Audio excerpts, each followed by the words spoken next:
Vader, dankie dat U 'n groot God is.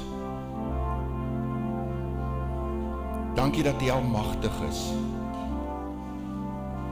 Dankie Here dat U die geneesheer is. Here, dankie dat U die een is wat ons nader trek aan U, deur die werking van die Heilige Gees. Thank you, Father, that we can stand in Your presence, worshiping You, and just You. Nothing and no one else, Lord.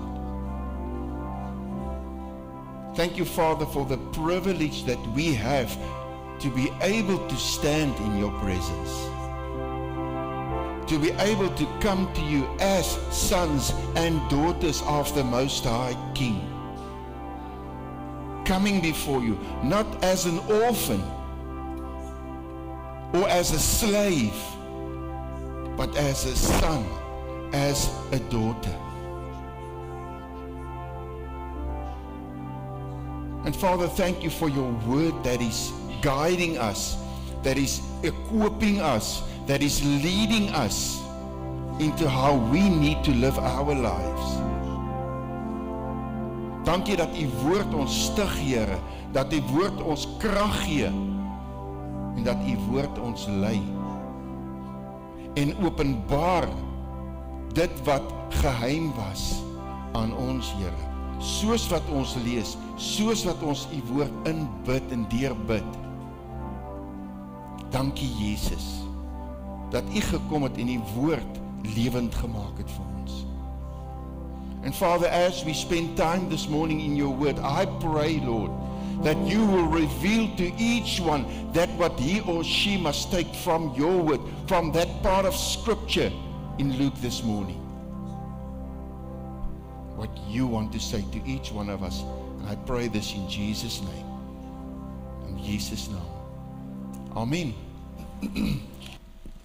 Ja, hierdie week, afgelope week het baie gebeur. Baie plaasgevind. Ons het 'n kamp gehad, 'n jeugkamp, en daar was amazing sprekers gewees wat op die kamp gespreek het, en oom Bernard en tannie Esther en tannie Wilma en al die helpers, almal wat daar betrokke was.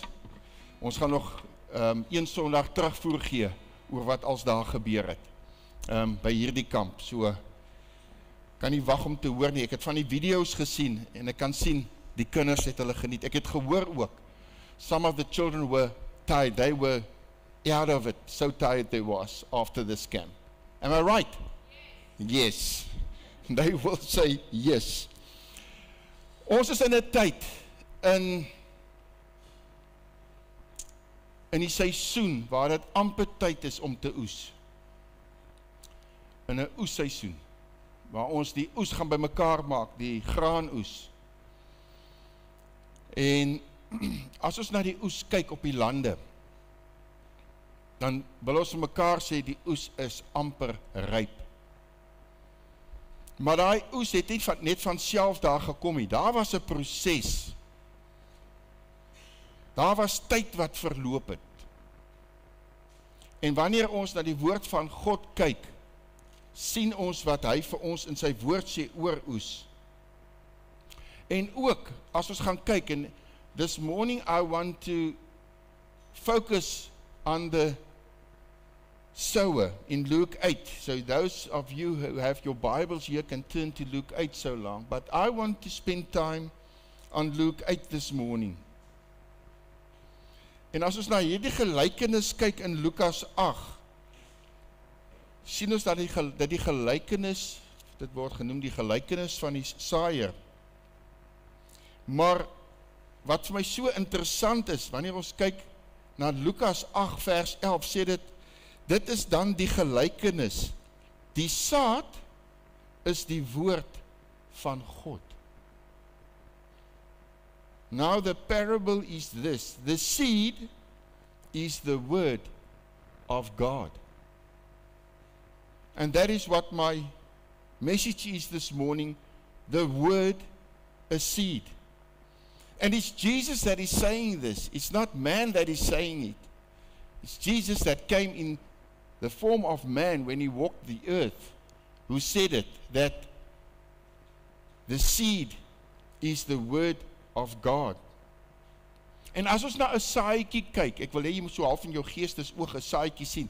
Ek het 'n paar koringare daar in my kantoor. Ek kan nou 'n saadjie, kan jy afpluk en dan kan jy na daai saadjie kyk. Nou die saadjie is nie die plant nie. The seed is not the plant. Maar dit bevat die genetika om 'n plant te word. It's got the genes to become a plant at some time later. So if we look at the word, it says the seed is the word of God. So the word of God is like a seed. If I keep this word closed and I don't read it, will I develop? Will I become more than what God wants me to be if I don't open this? Because the word says the Bible is like a seed. Just as a natural seed contains the genetic code of the mature plant, the spiritual seed initially in a person's life is there to bring forth fruit. It will produce faith that will bring forth fruit. Geloof wat vrug sal voortbring. 'n Belangrike eienskap, 'n karaktereienskap van 'n saadjie is dat dit 'n ingeboude meganisme het wat verhoed om enige tyd te ontkiem. Hy kan nie net enige tyd ontkiem nie. Dit is wat so interessant is van 'n saadjie. Die boere kan oes en hy saad kan in 'n stoor lê vir 'n jaar en hy ontkiem nie. Jy kan enige saad vat. Hy kan daar lê en hy ontkiem nie. Hy sal eers begin ontkiem wanneer die kondisies reg is. When the conditions is right, then it will start to spring forth. Because it needs light, water, heat, sunlight. That's what it needs to grow. En hy moet die regte hoeveelheid van al drie hê. Lig, water, hitte, sonskyn. Want net 'n kombinasie van twee van die elemente gaan verhoed dat hy tot sy volle potensiaal kom. Want hy moet tot sy volle potensiaal kom om 'n goeie, volwasse vrug te wees. Dis wat hy moet doen. En dit verhoed dat hy nie vroegtydig ontkiem nie.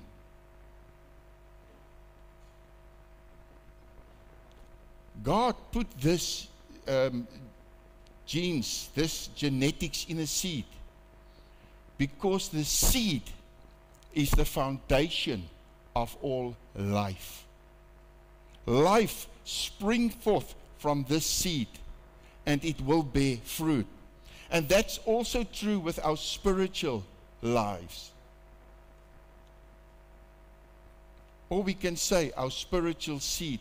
We can look at ourselves as a seed that needs to open up, that needs to grow, that needs to develop. God also placed a spiritual mechanism there that prevents us to just grow even if the conditions aren't right. Because if the conditions are right for you to move into that what God has, you will take His word. You will study His word. We will read His word. And we will develop in what He wants us to be. Now when we look at water, it speaks of God's word. Spending time in His word. Yeah, there's a slide. Spending time in His word. Praying His word. Being saturated with His word. I think I'm going to get there, but it's coming to mind now.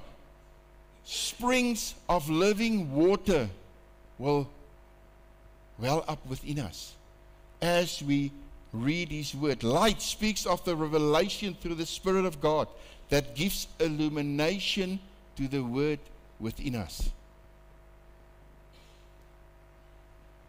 And heat speaks of the right circumstances in our life. The right circumstances for life and that seed to develop. Nou die saad, die woord van God moet ontkiem in ons. Moet lewend word in ons. In die lewe van 'n persoon. Ons moet toelaat dat die Heilige Gees in ons werk. En ons tot daai volwassenheid bring in Hom. Jesus se bediening op aarde was om saad te saai vir die kerk. As jy mooi gaan kyk na sy bediening, dis om ons voor te berei. Hy het voorberei sodat die saad in die toekoms geoes kan word. Want huidiglik is daar sekere oeste, geestelik, wat bymekaar gemaak word. Mense kom tot bekering. So Jesus se bediening op aarde het ons voorberei vir dit wat ons nou doen. 1 Korintiërs 3 vers 6, I planted, Apollos watered, but God gave the increase. Ek het geplant, Apollos het nat gemaak, maar God het laat groei. God bring die groei. Geen mens kan vir jou die groei in jou lewe bring nie. Hy kan jou help deur jou aan te moedig, jou te bemoedig. Maar God bring die groei in ons lewens. En vir ons om effektief te wees, moet ons onderskeidingsvermoë hê. Om te weet wat is van Hom en wat is nie van Hom nie. Wat wil Hy in my lewe doen, deur my lewe doen, dieselfde met jou lewe. Wat wil Hy in jou lewe doen? Wat wil Hy deur jou lewe doen? Weet, wanneer is dit tyd om te plant? Wanneer is dit tyd om nat te maak? Wanneer is dit tyd om sonlig te gee? Wanneer is dit tyd om te oes? Want as ons oes wanneer ons moes geplant het, dan sal niks om te oes nie. The right season, the right timing. That's important. That is important. Those, kom ek vraag gou so, wie het al geoes? Geestelik. Wie het al mense na die Here toe gelei? Who led people to Christ? Okay, wonderful. How did it happen that they came to Christ? Something happened beforehand. Those who reap only have something to reap because someone else was faithful to plant the seed. Maybe you have planted a seed in the life of someone else. And they came to Christ through someone else. But still in that it is Christ, by the working power of His Holy Spirit, who did it in that person's life. So can anyone take the glory? Yes. One can take the glory. That's God. God gets the glory. No man can get the glory because He used us as vessels in our own life, but in other people's lives to bring them to full maturity. There's a seed you plant, someone else waters, someone else brings heat, and eventually light springs forth and they receive Christ. Processes in the life of people. Evangelisasie is 'n proses. Dis 'n proses van die saai van die saad om God toe te laat om dit te benat met die regte water. Om God toe te laat om die regte hoeveelheid te gee, water, hitte en lig, sodat dit op die regte tyd kan opkom om geoes te word. Die regte tyd. So ons sien, God gebruik verskillende mense in die lewe van individue. Net so in my lewe. Iemand het in my lewe gespreek. Dan praat ek nie eers van gebed nie. Hoeveel van julle wat hier sit, ek praat nou met ouers, en oupas en oumas, het nie vir julle kinders, vir julle kleinkinders gebid nie, wat nog steeds bid, en van hulle het tot bekering gekom, hulle stap die pad met die Here, maar jy het net gebid, jy het dalk nie fisies met hulle 'n gesprek gehad nie. As ek na my lewe kyk, en na my een ouma, sy het gereeld vir my gebid, gereeld, nie veel gesê nie, eintlik nooit met my oor kerk gepraat nie, nooit met my eintlik oor die Here gepraat nie, elke aand godsdienst gehou, ek het vir 'n tyd by hulle gebly, godsdienst gehou om die tafel, maar sy het gebid, daagliks. Hoeveel bid nie vir jou nie? Vir hoeveel mense bid jy nie? So God gebruik verskillendes om een tot bekering te bring, en hy gebruik sy woord. I want to say this in English also. Evangelism is actually a process. From the sowing of the seed to allowing God to water it with the right water. Right heat and right light. Then the harvest comes at the right time. So God used different people in the life of one person's conversion. One person to Christ. He used many. Ecclesiastes 3 verse 1 to 2. To everything there is a season. A time for every purpose under heaven. A time to be born. A time to die. A time to plant. And a time to pluck what is planted. Alles sy bepaalde tyd. Everything in its perfect time. The harvest is truth, but if we harvest when we have to sow, we are deceived. And deception is not in the will of God. We need to be in the will of God. As ons nie in die wil van God is nie, sal ons nie die regte tyd, in die regte seisoen optree nie. Selfde wanneer ons lering bring, daar is 'n tyd om te plant, 'n tyd om nat te maak, en 'n tyd om te oes, soos wat die Here vir ons deur sy gees lei. Want daar moet partykeer eers, Engelse woord, equipping kom, voordat ons kan beweeg waar die Here ons wil gebruik. God is opening doors worldwide for us. I'm going to say it again. He's opening doors worldwide for us. Shofar has started a new evangelism base. Were active for years now in Mozambique. And the people prayed and they handed it over to us now. I speak under correction, but there's about, how many children? I think it's about 200 children already there. And 2 people have said, yes, Lord, send us. And they are there now, working with them. And I pray that in time we might go there to support them. God wants to use each one of us. And many times, baie kere dan het ons nie onmiddellike reaksie nie. Baie keer is daar 'n proses wat verloop, tyd wat verloop.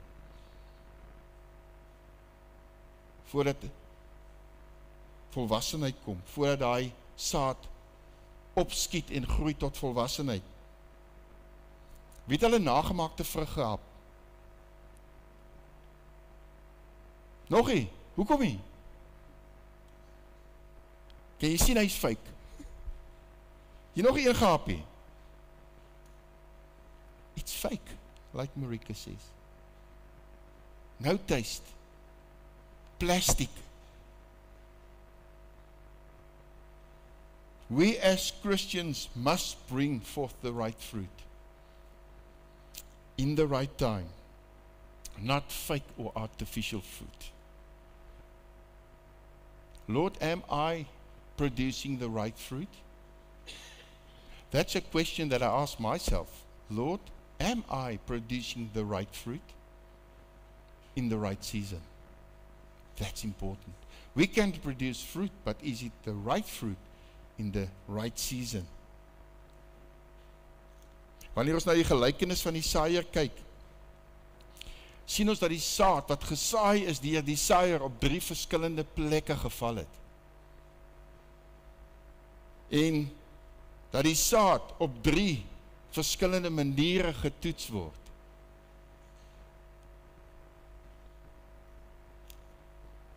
Die eerste saad, die saad wat op die weg geval het, op die pad geval het. In Engels sê dit, those who fell on the way, verse 12. Those by the wayside are the ones who hear. Then the devil comes and take away this word out of their hearts, lest they should believe and be saved.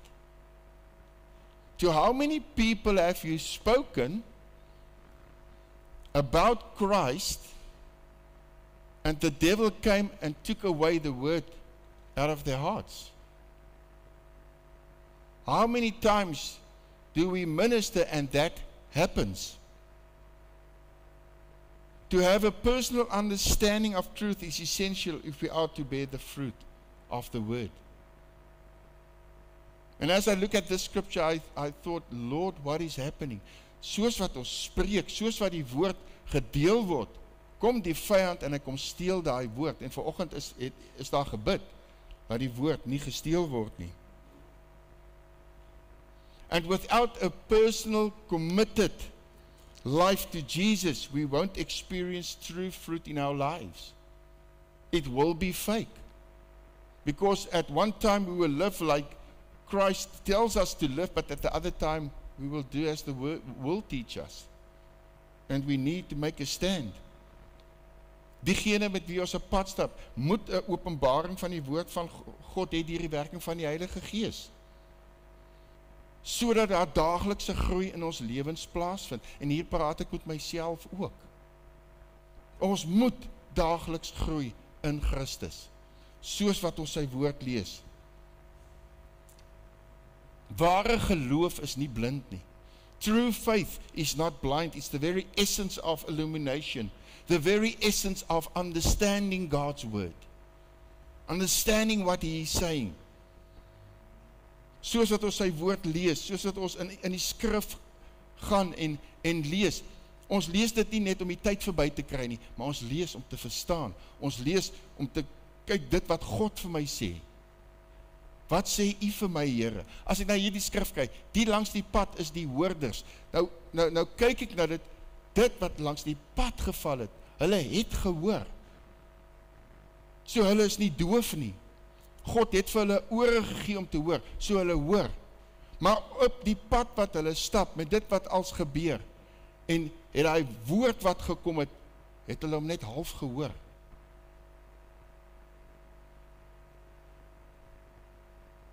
True Christianity is not just about conveying the truth correctly or acting right according to the word of God. Colossians 1:27, we read, which is Christ in you, the hope of glory.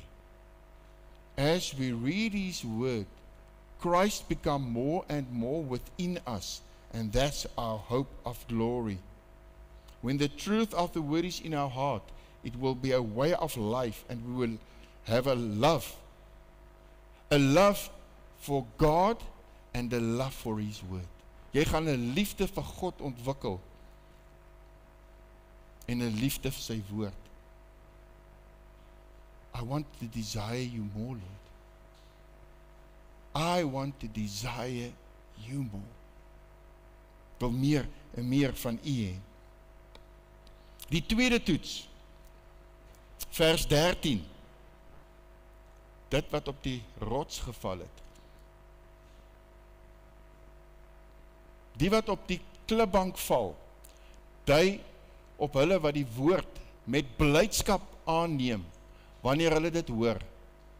Maar dit skiet nie wortel nie. Hulle geloof hou net in tydjie. Die oomblik dat dit op die proef gestel word, gee hulle moed op. That's a powerful scripture. Hy is 'n kragtige skrif wat praat met ons. So, hierdie gedeelte sê, dit is maar wat op die rots geval het. And shallowness is the next great test of the word. Saad wat op die rots val, wat in die vlak grond geval het. Hulle het die woord gehoor, hulle het hom ontvang, en met opgewondenheid het hulle uitgegaan om dit te leef. Maar wat gebeur dan?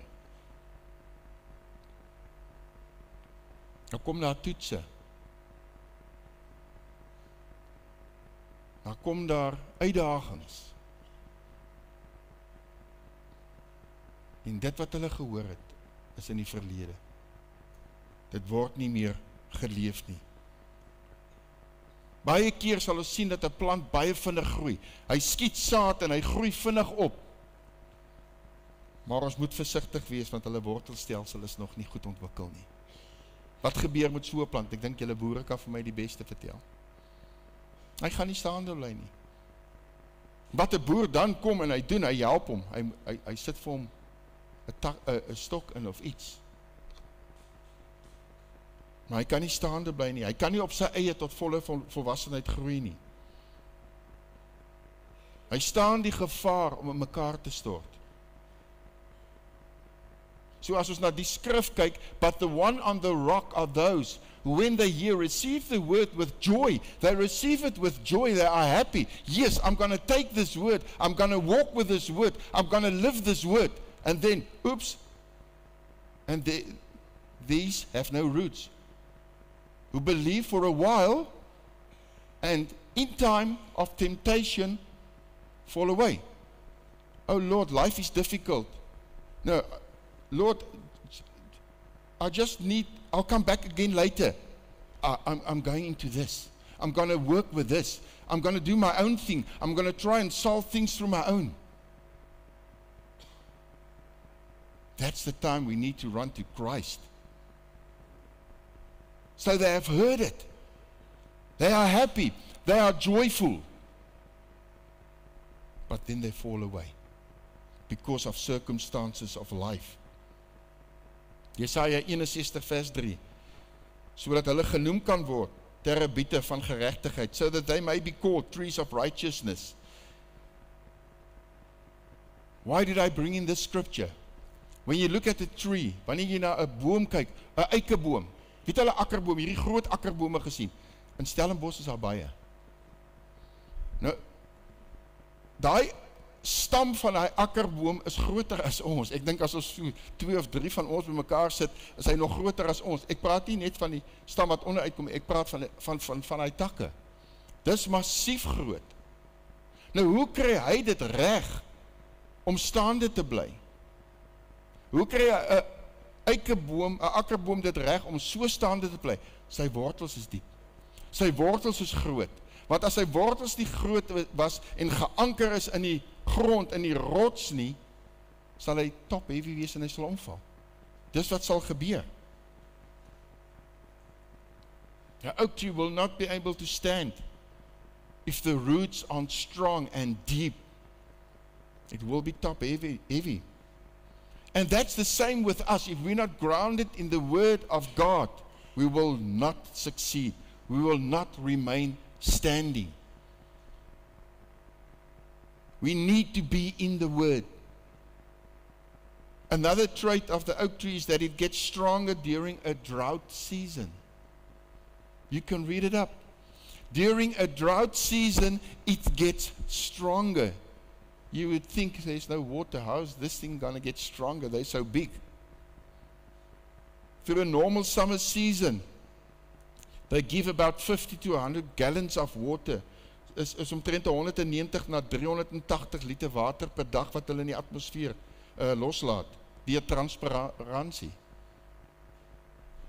Dink gou mooi, 'n groot akkerboom kan enige iets van 190 tot 380 liter water vrystel in die atmosfeer.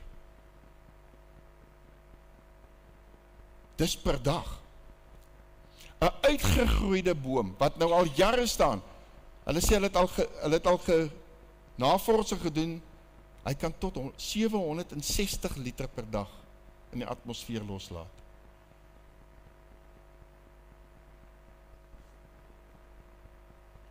Gedurende 'n droogte, wat doen hy? What do you think, an oak tree, what does he do during a drought season? How many water does he release into the atmosphere through perspiration? Who wants to guess? Wie wil 'n waagkans vat? Miskien minder. Baie minder, amper niks. Hy hou alles terug. Hy hou terug en hy stuur dit na sy wortelstelsel toe. Hy stuur dit na sy wortelstelsel toe.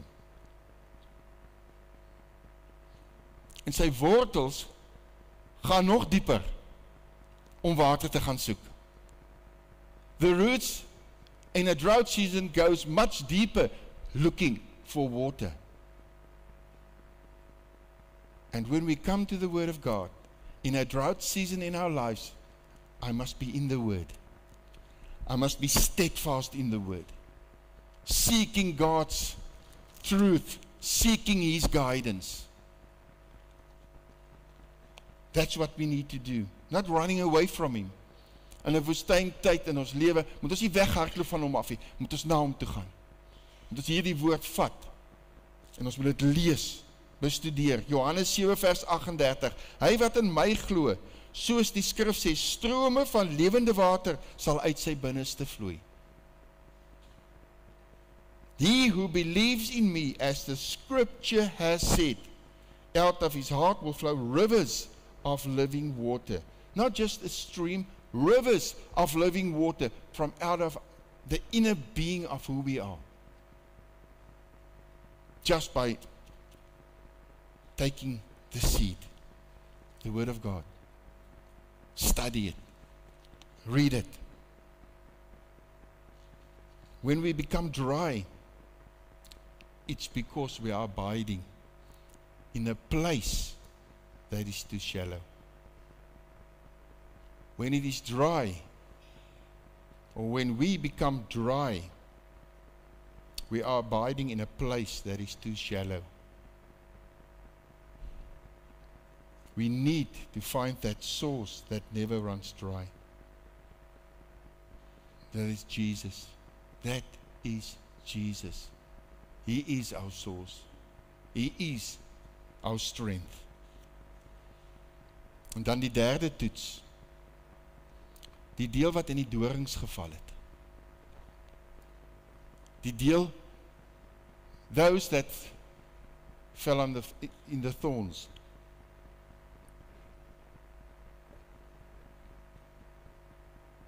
Kom ons lees die skrif.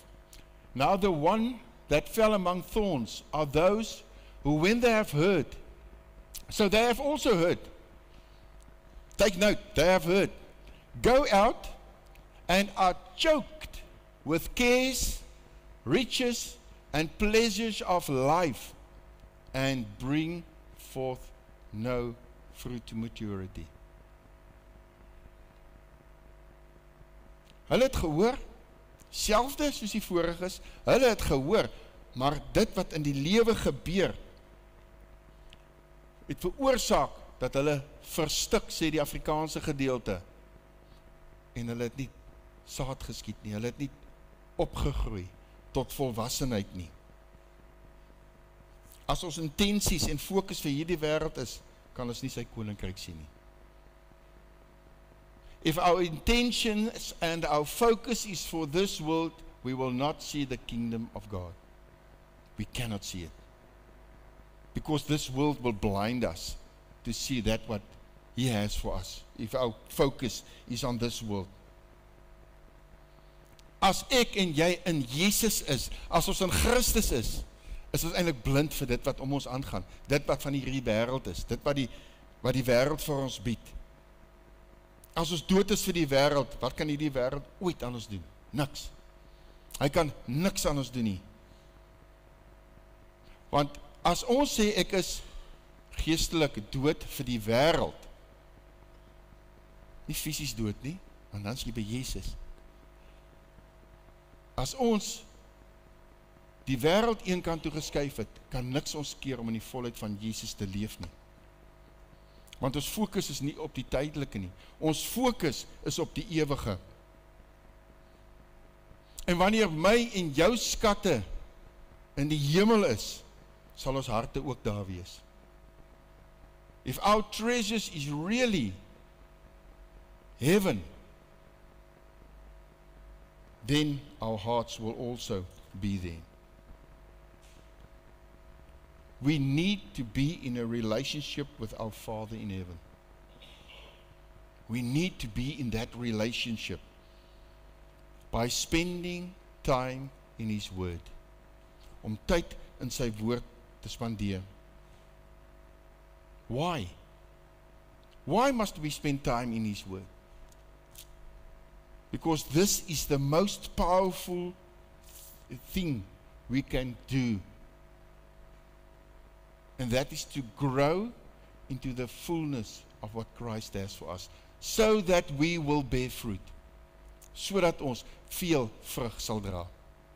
Is jy tevrede met jou situasie of waar jy nou is? Jy hoef vir my te sê nie. Dis 'n gesprek tussen jou en Jesus. Is jy tevrede met die kondisie van jou hart? Die aanbiddingspan kan maar vorentoe kom asseblief.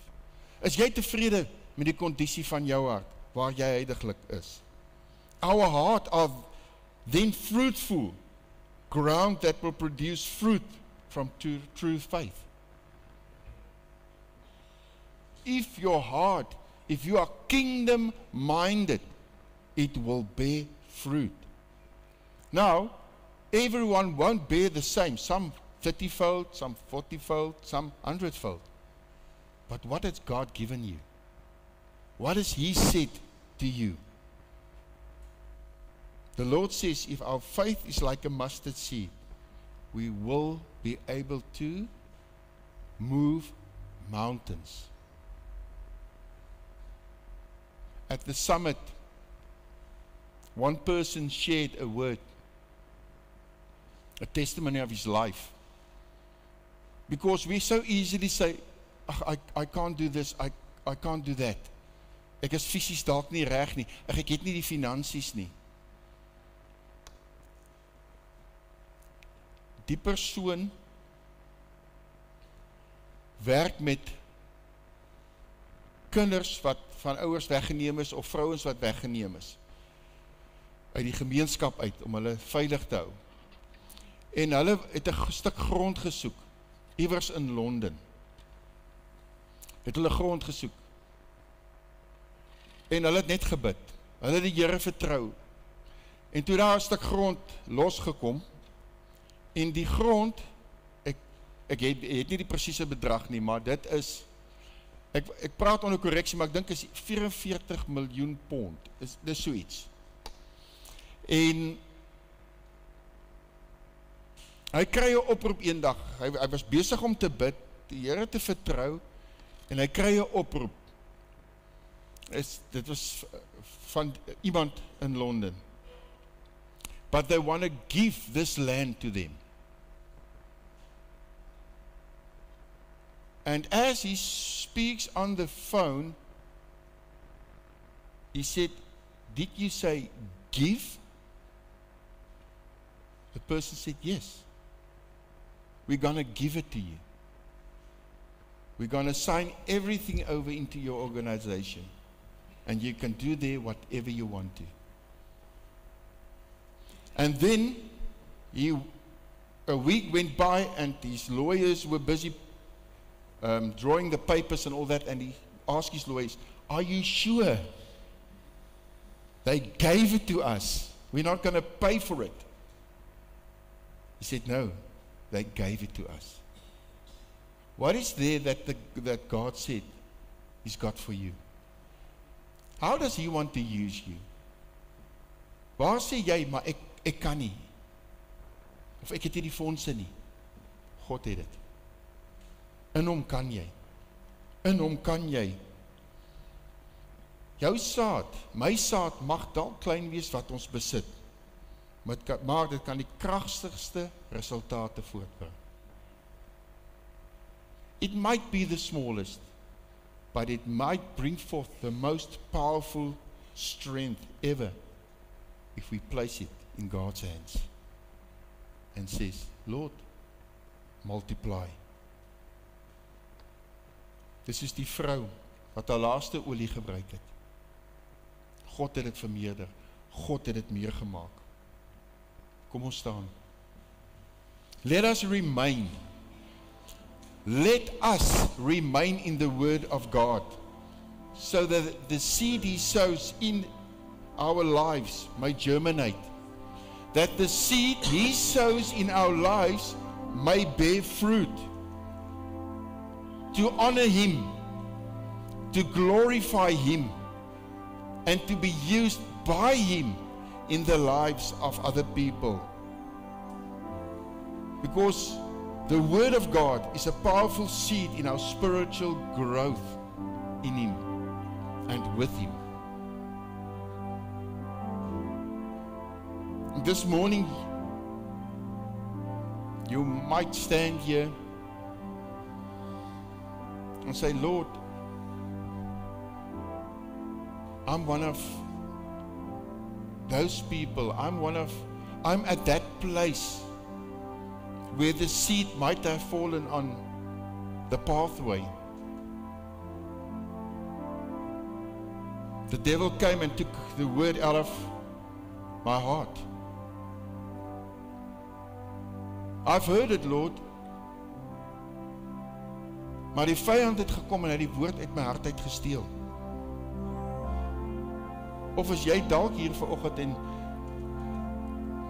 waar die woord op die rots geval het, op die harde grond. You took the word, but at times fell for temptations. And those who fell in the thorns, you have heard it. You lived life in the fullness of what God has for you.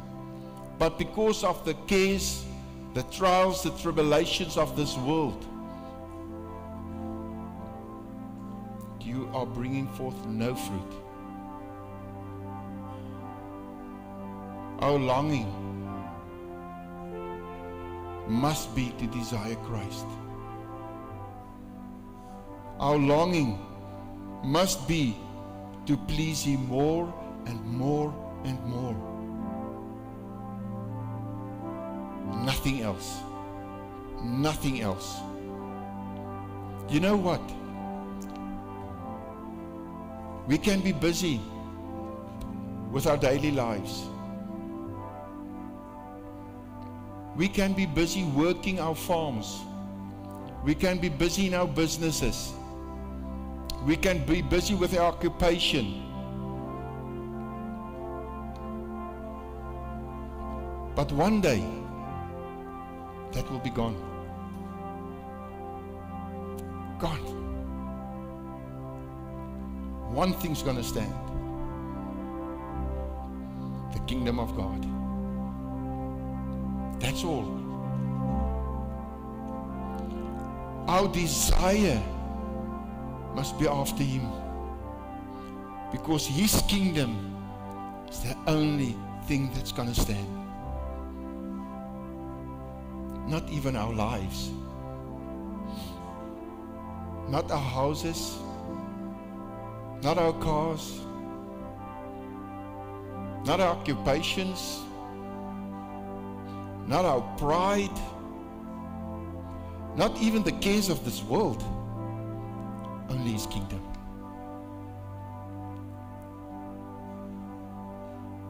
Let's close our eyes.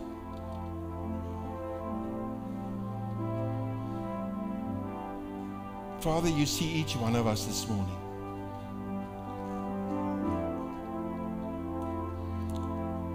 And Father, as we stand before you this morning, I just want to ask, as our eyes are closed, fixed on Christ,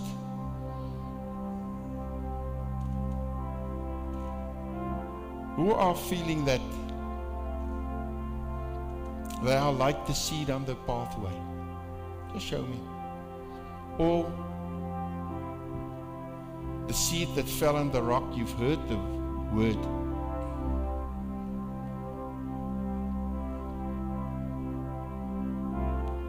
Or the seed where the cares of this world took over and you're not that on fire anymore. You can just show me by raising your hand. I want you to take it to the Lord. Let's just stretch out our hands to Christ. Just open your hands to Christ. Father, today we are standing before you. And Lord, so many times the cares of this world, the things of this world, or the enemy comes and take things or steal things from us. And Father, this morning as we stand before you, we acknowledge, Lord, that at times we were cold. At times the cares of this world overwhelmed us, and we have been drawn away from you. But Lord, this morning we want to come back. This morning, Lord, we say we recommit to you this morning, into that what you want us to become. Here, dat ons begeertes nie sal wees na hierdie wêreld en dit wat hierdie wêreld ons bied nie, maar dat ons begeertes meer na U sal wees. Where the things of this world will grow strangely dim in the sight of your glory, that we will move closer and closer to you by spending time in your word, as your word is the seed. Holy Spirit, I pray that you will move through each heart, each mind, each soul this morning, and that you will touch them in Jesus' name. We glorify you, we magnify you, we exalt you, and we thank you, Father, for your grace upon our lives. We thank you, Father, for restoring that first love again, where we will be able to run with you, Father. Have that zeal after you and not zeal for the things of this world. Desiring more of you. Desiring only you. As your kingdom will stand forever. Thank you, Holy Spirit, for restoring, for healing, for bringing us closer and closer to Christ. And I pray this in Jesus' mighty name. Amen. Amen.